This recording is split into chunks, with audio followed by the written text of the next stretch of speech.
ಇಂಥದ್ದೊಂದು ವಿಡಿಯೋ ಮಾಡ್ತೀನಿ ಅಂತ ನಾನು ಯಾವತ್ತೂ ಅನ್ಕೊಂಡಿರ್ಲಿಲ್ಲ. ಗೊತ್ತಿಲ್ಲ ಏನ್ ಆಗ್ತಾ ಇದೆ ದೇಶದಲ್ಲಿ. ಈ ಅರಾಜಕತೆ, ಎಷ್ಟ್ ಕೆಟ್ಟವರಲ್ವ ನಾವು ಮೇಷಗಳು ಅನ್ಸುತ್ತೆ. ತಪ್ಪು ಹೇಳ್ಕೊಡ್ತೀವಿ ಪಾಠನ ಸ್ಕೂಲಲ್ಲಿ. ಪ್ರಜಾಪ್ರಭುತ್ವ ಕ್ವಶನ್ ಮಾಡ್ಬೋದು, ನಮ್ಗೆ ಬೇಕಾಗಿರೋ ಹಕ್ಕುಗಳನ್ನ ಪಡ್ಕೋಬಹುದು ಅಂತ. ನಿಜವಾಗ್ಲೂ ದೇಶ ಹಂಗ್ ನಡೀತಿದ್ಯಾ? ಖಂಡಿತ ಇಲ್ಲ. ಯಕಶ್ಚಿತ್ ಒಂದು ಪದವಿ, ಒಂದು ಪೋಸ್ಟಿಗೋಸ್ಕರ ಒಂದು 10 ಮಕ್ಕಳನ್ನ ಕೊಂದು ಅವ್ರ ರಕ್ತದ ಮೇಲೆ ಸಾಮ್ರಾಜ್ಯ ಕಟ್ಟುವಷ್ಟು ಸ್ಟೇಟ್ ಅಲ್ಲಿ ಇದ್ದಾರ ನಮ್ಮ ಮಂತ್ರಿಗಳು ಅಂತ ಹೇಳಿ. ತಪ್ಪು ನಮ್ದೆ. ಚೆನ್ನಾಗ್ ಓದ್ಬಿಡು, ಡಾಕ್ಟರ್ ಆಗ್ಬಿಡು, ಇಂಜಿನಿಯರ್ ಆಗ್ಬಿಡು ಅಂತ ಇಲ್ದಿರೋ ಆಸೆಗಳನ್ನ ಹುಟ್ಟಿಸಿರ್ತೀವಿ ಮಕ್ಳು ತಲೆ ಒಳಗೆ. ನೀವು ನಂಬ್ತಿರೋ ಬಿಡ್ತಿರೋ, ವರ್ಷ ಪೂರ್ತಿ ನಾವು ನೋಡ್ತೀವಲ್ಲ ಮಕ್ಳಿಗೆ. ಇದೊಂದು ವರ್ಷ ಟರ್ನಿಂಗ್ ಪಾಯಿಂಟ್. SLC ಚೆನ್ನಾಗಿ ಸ್ಕೋರ್ ಮಾಡ್ಬಿಡು, PUC ಚೆನ್ನಾಗಿ ಸ್ಕೋರ್ ಮಾಡ್ಬಿಡು ಅಂತ ಹೇಳಿ ಊಟ ತಿನ್ನಲ್ಲ, ನಿದ್ದೆ ಮಾಡಲ್ಲ, ಸರಿಯಾಗಿ ಆರೋಗ್ಯ ನೋಡ್ಕೊಳ್ಳಲ್ಲ. ಜಸ್ಟ್ ಬಿಕಾಸ್ ಚೆನ್ನಾಗಿ ಸ್ಕೋರ್ ಮಾಡ್ಬೇಕು, ನಾನು ಒಂದು ಒಳ್ಳೆ ಮೆಡಿಕಲ್ ಸೀಟು, ಇಂಜಿನಿಯರಿಂಗ್ ಸೀಟು ತಗೋಬೇಕು ಅಂತ ಹೇಳಿ. ಏನ್ ಆಫ್ಟರ್ ಆಲ್ ಕೇಳ್ತಾ ಇರೋದೇನ? ಆದ್ರೆ ಏನು, ನೀವು ಮಾಡಿರೋ ಅನ್ಯಾಯಗಳಿಗೆ ಅಕೌಂಟಬಿಲಿಟಿ ತಗೊಳ್ಳಿ. ನೀವು ಮಾಡಿರೋ ಅನ್ಯಾಯಗಳಿಗೆ ಸರಿಯಾದ ಪರಿಹಾರ ಕೊಡಿ. ಎಷ್ಟ್ ಜನ ಸೂಸೈಡ್ ಮಾಡ್ಕೊಂಡು ಸತ್ರು ಮಕ್ಕಳು. ವರ್ಷ ಪೂರ್ತಿ ಪಾಠ ಮಾಡಿರ್ತೀವಲ್ಲ, ನಮಗೊಂದು ಪ್ರತಿಯೊಂದು ಜೀವದ ಬೆಲೆ ಏನು ಹೇಳಿ, ಅವ್ರ ಕನಸುಗಳೇನು, ಅವ್ರ ಆಸೆಗಳೇನು, ಏನೇನ್ ಆಸೆ ಕಟ್ಕೊಂಡಿರ್ತವೆ, ಎಷ್ಟ್ ಕಷ್ಟಪಟ್ಟಿರ್ತವೆ ವರ್ಷ ಪೂರ್ತಿ ಅಂತ ಹೇಳಿ.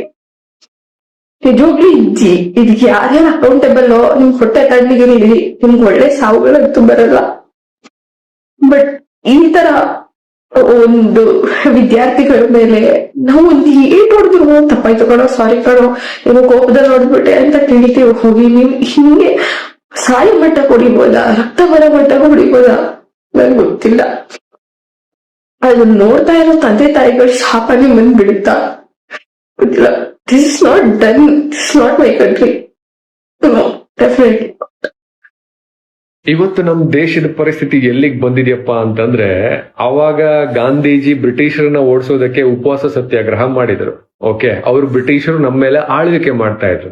ಆದ್ರೆ ಇವತ್ತು ನಾವೇ ಆರಿಸಿ ಕಳಿಸಿರುವಂತಹ ವ್ಯಕ್ತಿಗಳು ಕೂತಿದ್ದಾರೆ.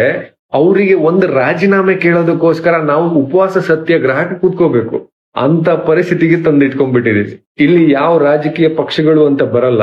21 ಜನ ಮಕ್ಕಳು ತೀರ್ಕೊಂಡಿರೋದು ಎಲ್ರೂ ಇದ್ದಾರೆ. ಅದರಲ್ಲಿ ಹಿಂದೂಗಳ ಮಕ್ಕಳಿದ್ದಾರೆ, ಮುಸ್ಲಿಮರ ಮಕ್ಕಳಿದ್ದಾರೆ, ರೈತರ ಮಕ್ಕಳಿದ್ದಾರೆ, ಎಷ್ಟು ಹೋರಾಟ ಸಂಘಗಳಿದಾವೆ, ಅವ್ರದ್ದೆಲ್ಲರದು ಮಕ್ಕಳುಗಳು ಇದಾವೆ. ನಾಳೆ ನಿಮ್ ಮಕ್ಳಿಗೂ ಆ ಪರಿಸ್ಥಿತಿ ಬರ್ಬೋದು ಅಲ್ವಾ? ಸೊ ರಾಜಕೀಯ ಯಾವಾಗ ಮಾಡಿ ಅಂತಂದ್ರೆ, ಎಲ್ಲಿ ಚುನಾವಣೆ ಇರ್ತದೆ, ಚುನಾವಣೆ ಬಂದ ಸಮಯದಲ್ಲಿ ಆಬ್ವಿಯಸ್ಲಿ ನಿಮ್ಮ ಫೇವರೇಟ್ ಲೀಡರ್ ಇರ್ತಾರೆ, ನಿಮ್ಮ ಫೇವರೇಟ್ ಪಾರ್ಟಿ ಇರ್ತದೆ, ಮಾಡಿ, ನೋ ಪ್ರಾಬ್ಲಮ್ ಈಗಿನ ವ್ಯವಸ್ಥೆಗೆ. ಬಟ್ ಆದ್ರೆ ಒಂದ್ಸರಿ ಅಧಿಕಾರ ಬಂದ ಮೇಲೆ ಎಲ್ರೂ ಒಂದಾಗ್ಬೇಕು. ಸರ್ಕಾರ ಯಾವುದೇ ಇರ್ಲಿ, ಸೆಂಟ್ರಲ್ ಅಲ್ಲಿ ಇರ್ಲಿ, ಸ್ಟೇಟ್ ಅಲ್ಲಿ ಇರ್ಲಿ, ತಪ್ಪು ಮಾಡಿದ್ರೆ ಅದನ್ನ ಎಲ್ರೂ ಕ್ವಶನ್ ಮಾಡ್ಬೇಕು. ಸೊ ಅಲ್ಲಿ ನಮ್ಮ ಪಕ್ಷ ಅಧಿಕಾರದಲ್ಲಿದೆ, ನಾವು ಕ್ವಶನ್ ಮಾಡಬಾರ್ದು, ಅವ್ರು ಮಾಡಿರೋದು ಕರೆಕ್ಟು ಅಂತ ಬೊಬ್ಬೆ ಹೊಡೆಯೋದಿದೆಯಲ್ಲ, ಅದು ಖಂಡಿತ ರಾಂಗ್ ನನ್ನ ಪ್ರಕಾರ. ಯಾಕಂದ್ರೆ 21 ಮಕ್ಳು ಬಲಿ ಆದ್ವಿ, ಒಂದು ಮಂತ್ರಿ ಪದವಿ ಬಲಿ ಕೊಡೋಕೆ ರೆಡಿ ಇಲ್ವಾ ಸರ್ಕಾರ? ಎಷ್ಟು ದೇಶದಾದ್ಯಂತ ಪ್ರೊಟೆಸ್ಟ್ ಆಗ್ತಾ ಇದೆ, ಉಪವಾಸ ಸತ್ಯಾಗ್ರಹ ಆಗ್ತಾ ಇದೆ, ಆದ್ರೂ ಕೂಡ ಒಬ್ಬ ಎಜುಕೇಶನ್ ಮಿನಿಸ್ಟರ್ ರಾಜೀನಾಮೆ ಕೊಡಕ್ ಆಗ್ತಿಲ್ಲ. ಸೊ ಇದು ನಾಳೆ ಸ್ಟೇಟಿಗೂ ಬರ್ಬೋದು, ಸೆಂಟ್ರಲ್ಗೂ ಬರ್ಬೋದು. ಸ್ವಲ್ಪ ಥಿಂಕ್ ಮಾಡಿ. ಅದಕ್ಕೆ ಉಪೇಂದ್ರ ಅವ್ರು ಹೇಳಿರೋದು ರೈಟ್ ಟು ರೀಕಾಲ್ ಬರ್ಬೇಕು ಅಂತ. ಸೊ ರೈಟ್ ಟು ರೀಕಾಲ್ ಬಂದ್ರೆ ಈ ಸಮಸ್ಯೆನೇ ಇರೋದಿಲ್ಲ.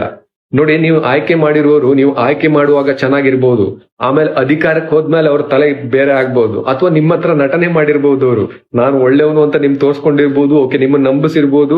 ನೀವು ಆಯ್ಕೆ ಮಾಡಿ ಕಳಿಸಿದ ಮೇಲೆ ಅಲ್ಲಿ ಕೆಲಸ ಮಾಡದೇ ಇದ್ರೆ ನೀವು ವಾಪಸ್ ಕರ್ಕೊಳ್ಳೋ ಅಧಿಕಾರ ಇರ್ಲೇಬೇಕು ನನ್ನ ಪ್ರಕಾರ. ಇವತ್ತು ಉಪವಾಸ ಸತ್ಯಾಗ್ರಹ ಮಾಡೋ ಪರಿಸ್ಥಿತಿ ಬಂದಿದೆ ಅಂತಂದ್ರೆ ರೈಟ್ ಟು ರೀಕಾಲ್ ಇಲ್ಲದೆ ಇರೋದೇ ಕಾರಣ.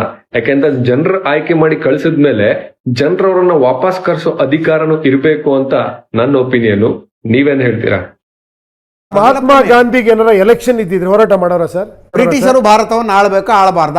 ಎಲೆಕ್ಷನ್ ಓಟ್ ಹಾಕ್ಬಿಡೋರು, ಆಳ್ಬಾರ್ದು, ಒಟ್ಟೋಗಿ ಅಂತ ಒಟ್ಟೋಗ್ಬಿಡ್ರು ಅವರು. ಈಗ ನಿಮ್ಗೆ ಸರಿ ಇಲ್ಲ ಅಂತ ಗೊತ್ತಾದ್ರ ಮೇಲೆ ನೆಕ್ಸ್ಟ್ ಎಲೆಕ್ಷನ್ ಬರುತ್ತೆ, ಬೇಡ ಅಂತ ಓಟ್ ಹಾಕ್ಬಿಡಿ, ಒಟ್ಟಾಗ್ತಾರ ಅವರು. ಇವತ್ತಿನ ದಿವಸ ನಮ್ಮ ದೇಶ ಪ್ರಜಾಪ್ರಭುತ್ವ ವ್ಯವಸ್ಥೆ ಇರ್ತಕ್ಕಂಥದ್ದು. ಇಲ್ಲಿ ಒಂದು ಪ್ರಜಾಪ್ರಭುತ್ವ ವ್ಯವಸ್ಥೆಯಲ್ಲಿ ಅಧಿಕಾರ ನಡೆಸ್ತಕ್ಕಂಥ ಸರ್ಕಾರ ತಪ್ಪುಗಳನ್ನು ಮಾಡಿದ್ರೆ ವಿರೋಧ ಮಾಡೋದಕ್ಕೆ ರಾಜಕೀಯ ಪಕ್ಷಗಳು ಮತ್ತು ಸಂಘಟನೆಗಳು ಅದರದೆಲ್ಲ ಇರ್ತದೆ. ಯಾವುದಾದ್ರೂ ಒಂದು ನಾಡು ನುಡಿ ಜಲದ ಬಗ್ಗೆ ನಮ್ಮ ರಾಜ್ಯದಲ್ಲಿ ಇದ ಅನ್ಯಾಯವಾದಾಗ ನೀವು ವಿರೋಧ ಯಾವತ್ತಾದರೂ ಧ್ವನಿ ಎತ್ತಿದ್ದೀರಾ ನಮ್ಮ ರಾಜ್ಯಕ್ಕೆ, ನಮ್ಮ ಜನರ ಪರವಾಗಿ? ಸರ್ ಎಷ್ಟು ಹೋರಾಟಗಳು ಮಾಡಿದ್ದೀರಾ ಸರ್? ನೀವೆಷ್ಟು ಹೋರಾಟ ಮಾಡಿದ್ದೀರಾ? ನಾವು ಮಾಡಿದ್ದೀವಿ ಸರ್. ಎಷ್ಟು ಸಕ್ಸಸ್ಫುಲ್ ಆಗಿದ್ದೀರಾ ಸರ್? ಅದು ಮಾಡಿಲ್ಲ, ಇನ್ನೂ ಜಾಸ್ತಿ ಮಾಡ್ತಾರೆ. ಹೋರಾಟ ನಾವು ಮಾಡಿಲ್ಲ ಅಂದ್ರೆ ಅಲ್ಲ ಅಂದ್ರೆ ಈ ದೇಶ ಇರೋವರೆಗೂ ಹೋರಾಟ ಮಾಡ್ತಾನೆ ಇರ್ಬೇಕಾ ಸರ್? ಮಾಡಿದಾಗ ಸ್ವಲ್ಪ ಕಡಿಮೆ ಆಗಿದೆ. ಅಲ್ಲ ನನ್ನ ಹೋರಾಟ ಏನ್ ಗೊತ್ತಾ ಸರ್? ನಿರ್ನಾಮ ಆಗ್ಬಿಡ್ಬೇಕು ಹೋರಾಟ ಅನ್ನೋದು. ಹೋರಾಟನೇ ಇಲ್ದೇ ಇರುವಂತ ಒಂದು ಅದ್ಭುತವಾದ ಸಮಾಜ ಆಗಬೇಕು. ಪ್ರಜಾಪ್ರಭುತ್ವದಲ್ಲಿ ಸಾಧ್ಯ ಅಲ್ವಲ್ಲ ಸರ್? ಯಾಕೆ ಸರ್? ಪ್ರಜಾಪ್ರಭುತ್ವದಲ್ಲೇ ಸಾಧ್ಯ ಅದು, ರಾಜಪ್ರಭುತ್ವದಲ್ಲಿ ಸಾಧ್ಯ ಇಲ್ಲ. ರಾಜ ತಪ್ಪು ಮಾಡಿದ್ರೆ ಪ್ರಜೆಗಳು ಗಲಾಟೆ ಮಾಡ್ತಾರೆ, ಪ್ರಜೆಗಳೇ ರಾಜರಾಗ್ಬಿಟ್ರೆ ಯಾರು ಗಲಾಟೆ ಮಾಡ್ತಾರೆ? ಎಲ್ಲರೂ ರಾಜಗಳಾಗಲ್ಲ ಸರ್, ಎಲ್ಲ ರಾಜರಾಗ. ಪ್ರಜಾಪ್ರಭುತ್ವ ಅವರು ಆವಾಗ ಒಂದು ಮಾತನ್ನು ಹೇಳಿದ್ರು, ಸ್ವಾತಂತ್ರ್ಯ ಹೋರಾಟ ನಡೀತ್ರಿ, ಹೊರಗಿನವ್ರು ಬಂದು ನಮ್ಮ ಮೇಲೆ ದಬ್ಬಾಳಿಕೆ ಮಾಡ್ತಿದ್ದಾರೆ, ಅವ್ರ ವಿರುದ್ಧ ಹೋರಾಟಪ್ಪ, ಅದು ಕರೆಕ್ಟು. ಅವ್ರು ಹೋದ್ಮೇಲೆ ಇರೋರೆಲ್ಲ ನಮ್ಮವರಲ್ಲ, ನಮ್ಮವ್ರ ವಿರುದ್ಧ ನಮ್ಮವ್ರು ಯಾಕೆ ಹೋರಾಡಬೇಕು ಅನ್ನೋದು ಅವ್ರು ಹೇಳೋದು. ಸರಿಯಾದ ನಾಯಕನನ್ನು ಆಯ್ಕೆ ಮಾಡಿದ್ರೆ ಆಯ್ಕೆ ಕರೆಕ್ಟ್ ಆಗಿದ್ರು ಹೋರಾಡುವ ಅವಶ್ಯಕತೆ. ಮಹಾತ್ಮ ಗಾಂಧಿಗೆ ಏನಾರ ಎಲೆಕ್ಷನ್ ಇದ್ದಿದ್ರೆ ಹೋರಾಟ ಮಾಡೋರ ಸರ್? ಹೇಳಿ, ಮಹಾತ್ಮ ಗಾಂಧಿ ಹೋರಾಟ ಮಾಡಿ ಬ್ರಿಟಿಷರು ಭಾರತವನ್ನು ಆಳ್ಬೇಕು ಆಳಬಾರ್ದ, ಎಲೆಕ್ಷನ್ ವೋಟ್ ಹಾಕ್ಬಿಡೋರು, ಆಳ್ಬಾರ್ದು ಒಟ್ಟೋಗಿ ಅಂತ ಒಟ್ಟೋಗ್ಬಿಡ್ರು ಅವರು. ಈಗ ನಿಮ್ಗೆ ಸರಿ ಇಲ್ಲ ಅಂತ ಗೊತ್ತಾದ್ರ ಮೇಲೆ ನೆಕ್ಸ್ಟ್ ಎಲೆಕ್ಷನ್ ಬರುತ್ತೆ, ಬೇಡ ಅಂತ ಓಟ್ ಹಾಕ್ಬಿಡಿ, ಒಟ್ಟಾಗ್ತಾರ ಅವರು. ಹೋರಾಟ ಅಂತ ಯಾಕೆ ಮಾಡ್ಕೊಂಡಿದ್ದೀರಾ ಅಂದ್ರೆ ನನ್ನ ಅಭಿಪ್ರಾಯ, ಒಬ್ಬ ನಾಯಕ ನಿರ್ಮಾಣ ಮಾಡೋದಕ್ಕೋಸ್ಕರ ಹೋರಾಟಗಳು. ಪಕ್ಷಗಳು ಹುಟ್ಟಿರೋದೆಲ್ಲ ನಾಯಕರ ನಿರ್ಮಾಣಕ್ಕೋಸ್ಕರ. ಒಬ್ಬೊಬ್ಬ ಸರ್ ಒಂದು ಸಂಘಟನೆ ಉಟ್ಕೊಂಡು ಒಂದು ಪ್ರಾಬ್ಲಮ್ನ ಎತ್ತಿ ನಿಂತ್ಕೊಂತಾನೆ ಅವನು, ಸ್ಟಾರ್ಟ್ ಅವನೊಬ್ಬ ನಾಯಕ ಹಾಕೊಟ್ಟಿರ್ತಾನೆ ಸರ್. ನನ್ನ ಪ್ರಕಾರ ಒಂದು ಏರಿಯಾದಲ್ಲಿರೋ ಪೊಲೀಸ್ ಸ್ಟೇಷನ್, ಆ ಪೊಲೀಸ್ ಆಫೀಸರ್ ಇರಬೇಕಾ ಬಿಡಬೇಕಾ ಅನ್ನೋದು ಆ ಏರಿಯಾ ಜನಗಳು ನಿರ್ಧಾರ ಮಾಡ್ಬೇಕು ಸರ್. ಕರೆಕ್ಟಾ ಸರ್? ಸರ್ ಅವಾಗ ಒಂದು ಕರಪ್ಟ್ ಆಗಕ್ಕೆ ಸಾಧ್ಯನಾ ಸರ್? ಅಲ್ವಾ? ಟ್ರಾನ್ಸ್ಪರೆನ್ಸಿ ಬರ್ಬೋದು. ಪ್ರತಿಯೊಂದು ಕಂಪ್ಲೇಂಟು CCTV ಕ್ಯಾನೋ ಪೊಲೀಸ್ ಸ್ಟೇಷನ್ಲಿಟ್ಟು ಸರ್, ಇದೆಲ್ಲ ಬದಲಾವಣೆ ಇದೇ ಆಗಬೇಕಾಗಿರೋದಲ್ವಾ ಸರ್? ಏನಾದರೂ ಒಂದು ಸಮಸ್ಯೆ ಬಂದು ನಾನು ಯಾವುದಾದ್ರು ಒಂದು ಇಲಾಖೆ ಹತ್ರ ಹೋದಾಗ ನನ್ನನ್ನೇ ಅಲ್ಲಿಂದ ಮೂರ್ಖನನ್ನು ಓಡಿಸ್ತಾರೆ ವಿನಃ ಅದಕ್ಕೆ ಸರಿಯಾದ ಪರಿಹಾರ ಕೊಡೋದಿಲ್ಲ. ನಾನೊಬ್ಬನೇ ಎಷ್ಟು ಪ್ರಾಮಾಣಿಕವಾಗಿ ಎಷ್ಟೇ ಹೋರಾಡಿದ್ರು ಕೂಡ, ಎಷ್ಟೇ ಕೇಳ್ಕೊಂಡ್ರು ಕೂಡ ಅದಕ್ಕೆ ಪರಿಹಾರ ಸಿಗೋದಿಲ್ಲ. ಅವಾಗ ನಾನು ಏನು ಮಾಡ್ಬೇಕು ಸರ್ ಹೇಳಿ? ನಾನೇನು ಮಾಡಬೇಕು? ವಿಚಾರಕ್ಕೆ ಓಟ್ ಹಾಕಿ ಅಷ್ಟೇ. ಓಟ್ ಹಾಕೋದು ನೆಕ್ಸ್ಟ್ ಸಮಸ್ಯೆಗೆ ಏನು ಮಾಡಬೇಕು? ನೀವು ವಿಚಾರಕ್ಕೆ ಫಸ್ಟ್ ಕೆಲಸ ಮಾಡ್ಬೇಕಂದ್ರೆ ನೀವು ವಿಚಾರಕ್ಕೆ ಓಟ್ ಹಾಕಿ. ಓಟನ್ನು ಹಣಕ್ಕೆ ಮಾರ್ಕೊಂಬೇಡಿ, ಜಾತಿ ಧರ್ಮಕ್ಕೆ ಓಟ್ ಹಾಕ್ಬೇಡಿ, ಯಾವ ಪಕ್ಷ ಅಂತ ಓಟ್ ಹಾಕ್ಬೇಡಿ, ಯಾವ ನಾಯಕ ಅಂತ ಓಟ್ ಹಾಕ್ಬೇಡಿ.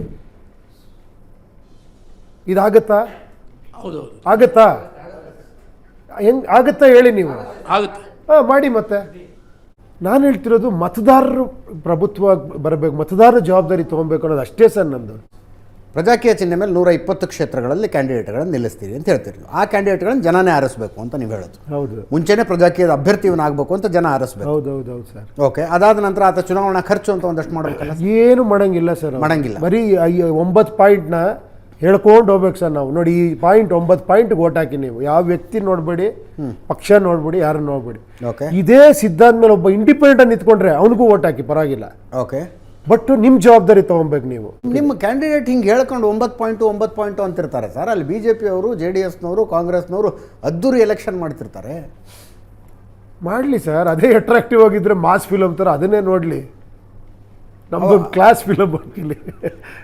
ಫೈನಲಿ ಎಷ್ಟು ಸ್ಥಾನ ಗೆಲ್ತೀರಿ ಅನ್ನೋದು ಇಂಪಾರ್ಟೆಂಟ್. ಇಲ್ಲ ಸರ್, ಗೆಲುವು ಇಲ್ವೇ ಅಲ್ಲ ಸರ್. ಇದು ನಾನು ಗೆಲ್ಬೇಕಂತ ಬಂದೇ ಇಲ್ಲ ಸರ್. ಇಲ್ಲಿ ಜನ ಗೆಲ್ಬೇಕು ಸರ್. ಅಲ್ಲ ಉಪೇಂದ್ರ, ಜನ ಗೆಲ್ಲೋದು ಅಂದರೆ ಉಪೇಂದ್ರ ಅವರು ಕೊಟ್ಟಂಥ ಚಿಂತನೆಯ ಆಧಾರದ ಮೇಲೆ ನಾನು ಮತ ತಗೊಂಡು ವಿಧಾನಸೌಧಕ್ಕೆ ಬಂದಿದ್ದೀನಿ ಅಂತ ಹೇಳ್ಬೇಕು. ಅದೇ ಅಲ್ವಾ ಜನ ಗೆಲ್ಲೋದು ಅಂದರೆ? ಹ್ಞೂ ಸರ್, ಜನ ಹೇಳಬೇಕು. ಎಷ್ಟು ಜನ ಬರ್ಬೋದು ಅಲ್ಲಿಗೆ ಸರ್? ಬರಬೇಕು ಸರ್. ಯಾವ್ಯಾವುದೋ ಹೋರಾಟ ಅಂತಾರಲ್ಲ ಸರ್, ಇದು ನಿಜವಾದ ಹೋರಾಟ ಆಗಬೇಕು. ನಮ್ಮ ಹೋರಾಟ ನನ್ನ ಪಕ್ಷದಿಂದ ನಿಂತ್ಕೊಂಡು ಅವನು ಕರೆಕ್ಟಾಗಿ ಹೇಳಿರೋ ಪ್ರಣಾಳಿಕೆ ಈಡೇರಿಸ್ತಿದ್ದಾಗ ನನ್ನ ಪಕ್ಷಕ್ಕೆ ಸಪೋರ್ಟ್ ಮಾಡಿರೋ, ನನ್ನ ಪಕ್ಷಕ್ಕೆ ಓಟ್ ಹಾಕಿರೋರು ಬಂದು ಗಲಾಟೆ ಮಾಡಬೇಕು, ಇನ್ನೊಬ್ಬರ ಮೇಲೆ ಗಲಾಟೆ ಮಾಡೋದಲ್ಲ. ಅದು ನಿಜವಾದ ಹೋರಾಟ. ವೈರಲ್ ಆಗೋದು ಬೇರೆ ವಿಷಯ ಅಲ್ಲ ಸರ್. ನಿಜವಾಳು ಸತ್ಯ ಅಂತ ಅನ್ಸಿದ್ರೆ, ನೀವು ಮನದಟ್ಟಾದರೆ ನೀವು 4 ಜನಕ್ಕೆ ಹೇಳ್ತಿರಲ್ಲ ಸರ್, ಅದು ಮಾತ್ರ ಬಲವಾಗಿ ಉಳ್ಕೊಳ್ಳೋದಿಲ್ಲಿ. ಬೇರೆ ಎಲ್ಲ ವೈರಲ್ ಆಗುತ್ತೆ, 4 ದಿನಕ್ಕೆ ಹೊಟ್ಟೋಗ್ಬಿಡುತ್ತೆ. ಇದು ನಿಧಾನ ಆಗ್ಬೋದು ಸರ್, 10 ವರ್ಷ ಅಲ್ಲ 20 ವರ್ಷ ಆಗ್ಬೋದು. ಬಟ್ ಒಂದಲ್ಲ ಒಂದಿನ ಇವತ್ತು ಯಂಗ್ಸ್ಟರ್ಸು ಕೇಳಿ, ನಿಮ್ಮ ಮಗಳೇ ಏನಮ್ಮ ಅಂದರು ನೋಡಿ, ಇಲ್ಲೇ ಸಾಕ್ಷಿ. ಅವ್ರ ಜೊತೆಲೇ ಬಂದ್ಬಿಟ್ಟು ಅವರು ಮಗಳು, ಸರ್ ನಾನು ನಿಮ್ಮ ಕಡೆ ಸರ್ ಅಂದರೆ ನನ್ನ ಕಡೆ ಅಂತಲೂ ಹೇಳಿಲ್ಲ ಅವರು, ಸರ್ ಪ್ರಜಾಕೀಯದ ಕಡೆ ಅಂದರು. ನೋಡಿ ಯಂಗ್ಸ್ಟರ್ಸ್ ಅಲ್ವಾ? ಇಲ್ಲ, ಬದಲಾವಣೆ ಬೇಕಾಗಿದೆ ದೇಶದಲ್ಲಿ. ಒಂದು ಅಂದ್ರೆ ಬದಲಾವಣೆ ಹೋಗ್ತಾ ಇರುವ ರೀತಿಯಲ್ಲಿ ಒಂದು ಬದಲಾವಣೆ ಅಂತ ಬದಲಾವಣೆ ಇಷ್ಟೊಂದು ಕಷ್ಟಕರದ್ದು ಅಂತ ಗೊತ್ತಿಲ್ಲ ಜನಕ್ಕೆ. ಬದಲಾವಣೆ ಅಂದ್ರೆ ಏನು ಗೊತ್ತಾ? ಹಿಂಗೆ ಇಟ್ಬಿಡೋದು ಅಂತ. ಅದು ನಾನಿಡಲ್ಲ, ಬೇರೆ ಅಂತಂದು ಹಿಂಗೆ ಇಟ್ಬಿಡ್ತಾನೆ, ಬದಲಾವಣೆ ಆಗೋಯ್ತು. ಬನ್ನಿ ಎಲ್ಲ ಸೇರ್ಕೊಂಡು ಹಿಂಗೆ ಇಡೋಣ ಅಂದರೆ ರೆಡಿ ಇಲ್ಲ. ನೀವು ಇಟ್ಟು ತೋರಿಸ್ರಿ, ನಿಮಗೆ ಸಪೋರ್ಟ್ ಮಾಡ್ತೀವಿ ನಾವು ಅಂತ. ಇದು ನನ್ನ ಒಬ್ಬನ ಕೈಲಿ ಆಗದೇ ಇರೋವಂಥ ವಿಷಯ. ಇದು ಎಲ್ಲರೂ ಸೇರ್ಕೊಂಡ್ರೆ ಆಗುತ್ತೆ. ಇವಾಗ ರೈಟ್ ಟು ರೀಕಾಲ್ ಸರ್, ನಾನೊಬ್ಬ ಮಾಡೋಕ್ಕೆ ಸಾಧ್ಯನಾ ಸರ್ ಇದನ್ನು?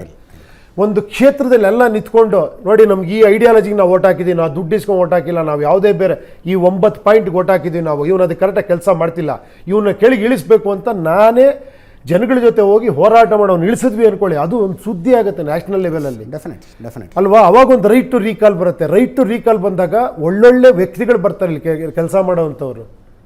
ಇದಷ್ಟೇ ಪ್ರಯತ್ನ ಅಷ್ಟೇ. ನಿಮ್ಮ ಕಾನ್ಸೆಪ್ಟ್ ನನಗೆ ಅರ್ಥ ಆಯಿತು ಸರ್, ಸಿದ್ಧಾಂತ ಅರ್ಥ ಆಯಿತು. ಹ್ಞೂ ಸರ್, ಇದು ತಪ್ಪ ಇದು ಅಂತ ವೋಟ್ರ್ ಗೆಲ್ಬೇಕಲ್ವಮ್ಮ. ಈ ದೇಶ ಚೇಂಜ್ ಆಗಬೇಕಂದ್ರೆ ವೋಟ್ರ್ ಗೆಲ್ಬೇಕು ಸರ್. ಸರ್ ದೇಶ ಉದ್ಧಾರ ಆಗಬೇಕಂದ್ರೆ ಪ್ರತಿಯೊಬ್ಬ ವೋಟ್ರ್ ಉದ್ಧಾರ ಆಗಬೇಕಲ್ವ ಸರ್? ನಿಮ್ಮ ಥಾಟ್ಸ್ ಇದೆಯಲ್ಲ ಸರ್, ತುಂಬ ಚೆನ್ನಾಗಿದೆ. ಫಸ್ಟ್ ನಾವು ಚೇಂಜ್ ಆಗಬೇಕು, ಆಮೇಲೆ ಇಡೀ ಜಗತ್ತೇ ಚೇಂಜ್ ಆಗುತ್ತೆ ಅನ್ನೋದು ಥಾಟ್ ಇದೆಯಲ್ಲ, ಸೂಪರ್ ಸರ್. ಪ್ರಜಾಕೀಯ ಖಂಡಿತ ಒಂದಲ್ಲ ಒಂದಿನ ಸಕ್ಸಸ್ ಆಗುತ್ತೆ. ನಾನು ಯಾಕೆ ವಿಷಯ ಹೇಳ್ತಾ ಇದ್ದೀನಿ ಅಂದರೆ, ನನ್ನ friends actually Congress BJP campaign ಮಾಡಿದ್ದಾರೆ ಆ್ಯಕ್ಚುಲಿ. ನಾನು ಇನ್ನಡುವೆ ಕೇಳ್ತಾ ಇದ್ದೀನಿ, ಏನು ಸಮಾಚಾರ ಅಂದರೆ, ಇಲ್ಲ ಪ್ರಜಾಕೀಯ ಬರಬೇಕು, ಒಂದು ಸ್ವಲ್ಪ ಚೇಂಜ್ ತರಲೇಬೇಕು. ಪ್ರಜಾಕಿ ಅಂತ ಸುಮ್ಮನೆ ಹೆಸರು ಚೇಂಜ್ ಮಾಡಿಲ್ಲ, ಗಿಮಿಕ್ಸ್ ಅಲ್ಲ, ಅದು ಪಕ್ಕ ಸ್ಟ್ರಾಂಗ್. ಅದು ಪ್ರಜಾಕಿಗೆ ಓಟ್ ಹಾಕಿದ್ರೆ ನಾನು ಚೇಂಜ್ ತರ್ತೀನಿ ಅನ್ನಂಗಿದ್ರೆ ಮಾತ್ರ ಓಟ್ ಹಾಕಿ. You are answerable for your development. ನಿಮ್ಮ ಓಟಿಗೆ ನೀವು ಆನ್ಸರಬಲ್. ಓಕೆ. ಪ್ರಜೆಗಳಿಂದ ಪ್ರಜಾಕೀಯ, ಪ್ರಜೆಗಳಿಗಾಗಿ ಪ್ರಜಾಕೀಯ, ಪ್ರಜೆಗಳಿಗೋಸ್ಕರ ಪ್ರಜಾಕೀಯ ಮಟ್ಟ ಹಾಕಲು